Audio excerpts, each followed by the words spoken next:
अस्सलाम वालेकुम। हमारे किचन में खुश आमदीद। मेरा नाम है नूर हसन। तो मैं आज अभी जो बनाना आपको डिश बताऊंगा वो बता रहा हूँ मलाई कोफ्ता। आपने शुरू से लेकर आखिर तक देखना, बहुत मज़ेदार है। आप दावत पे किसी भी पार्टी पे बना लेना। तो ये मैंने 4 प्याज ले लिए हैं, समझे। ये है नमक और सिर्फ ये लहसुन अदरक नहीं पीसा हुआ, और ये एक प्याली कप एक जो है ना ऑयल जाएगा कोफ्ते का। और ये मैंने कोफ्ते बना के रख लिए हैं। ये कोफ्तों का नाम है मलाई कोफ्ता, और इसमें 1 गिलास तकरीबन दूध का जाएगा, सही है। तो बिस्मिल्लाहिर्रहमानिर्रहीम शुरू करते हैं अल्लाह का नाम लेकर। तो ये लीजिए ऑयल डाल दिए कप मैंने।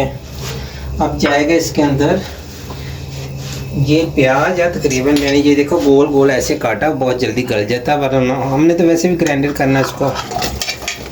तो एक मिनट बेटा, हरी मिर्ची नहीं बताए, हरी मिर्ची जगह हम इधर ले आते हैं। इसमें जाएगी ये सब्ज मिर्चें। मैंने ये 5 मिर्चें ली हैं कि कड़वी हैं, इसलिए ये 5 मिर्चें काफ़ी है। ये प्याज के साथ ही हम इसको फ्राई करेंगे। इसमें ना हल्दी, लाल मिर्चें वगैरह मसाला, ऐसा कोई भी मसाला नहीं जाएगा। जैसे इसमें 1 पाव मुर्गी का गोश्त डाला, आधा किलो जो है ना गाय का कीमा माँ, क्योंकि गाय का कीमा अगर आप लेंगे तो काले नहीं आपके कोफ्ते बनेंगे, बहुत खूबसूरत बनेंगे। इसमें मैंने डाला हुआ नमक, भुना हुआ जीरा और सफ़ेद जीरा भुना हुआ, और प्याज इसके अंदर मैंने कम से कम 4 प्याज मैंने डाले, जिसकी वजह से ये नरम बनेंगे। और इसके अलावा इसके अंदर प्याज है, नमक और हरी मिर्चें हैं, ये इसके अंदर मसाले हैं। इसको हम फ्राई करेंगे, हल्का फ्राई करेंगे, इसलिए कि ये मलाई कोफ्ता हुआ, इसमें सिर्फ खुशबू जो है ना हरी मिर्चें और प्याज की आएंगी। इसको हमने ग्राइंडर करना हो, तो इसके साथ ही हम नमक डाल देते हैं कि नमक डालने से प्याज बहुत जल्दी नरम हो जाता है। आप भी इसका ख्याल करना। नाज़रीन, मैं आधी चम्मच नमक डाल रहा हूँ। ये चावल खाने वाला मेरे पास चम्मच है, ये देखो।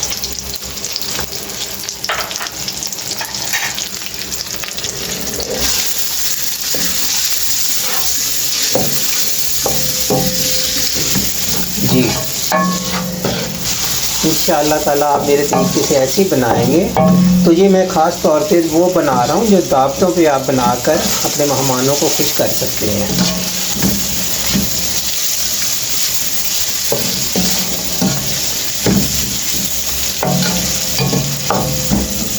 आप ये वाला मलाई कोफ्ता बना लें, साथ जो आप अपने तरीके से पुलाव वगैरह बनाते हैं, चिकन का पुलाव या गोश्त का पुलाव, ये बना लें, और साथ रोस्ट वगैरह बना लें, तो आपकी दावत इंशाअल्लाह बहुत बेहतरीन हो जाती है। साथ वगैरह एक आधी सब्ज़ी बना लें या कड़ी बना लें। ये 3 डिशें 4 डिशें आपके लिए काफ़ी है दावत के लिए।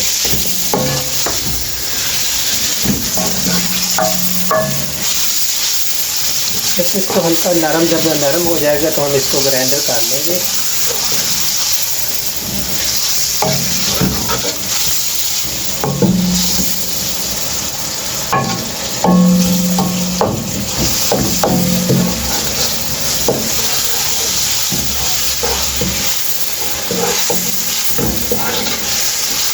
प्याज मैंने हल्का सा फ्राई करके निकाल लिया, और ये मैं कोफ्ते डाल रहा हूँ। थोड़े से ऑयल के अंदर हम इसको करेंगे फ्राई, और उसको ग्राइंडर करके बस डाल देंगे। उसके बाद इसको हम रखे दम पे रख देंगे।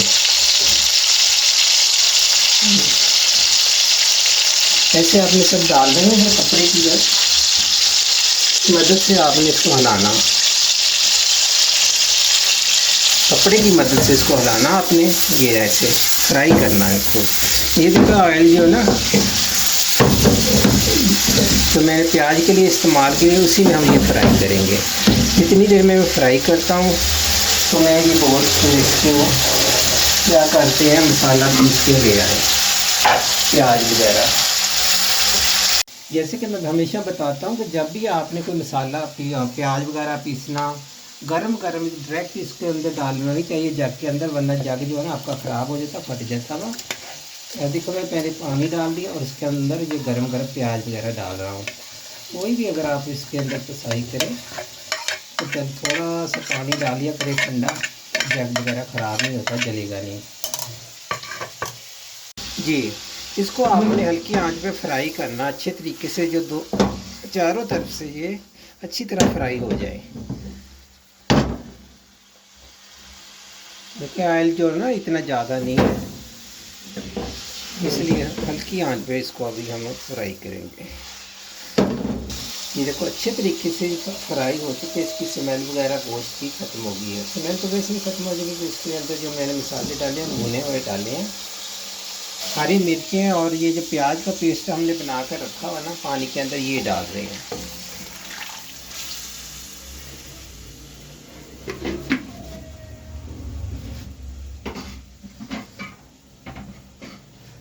बेशक आप इसको आंच तेज़ कर दीजिए और इसको अभी आप हिला दीजिए, इसे अच्छी तरह मिक्स कर दीजिए।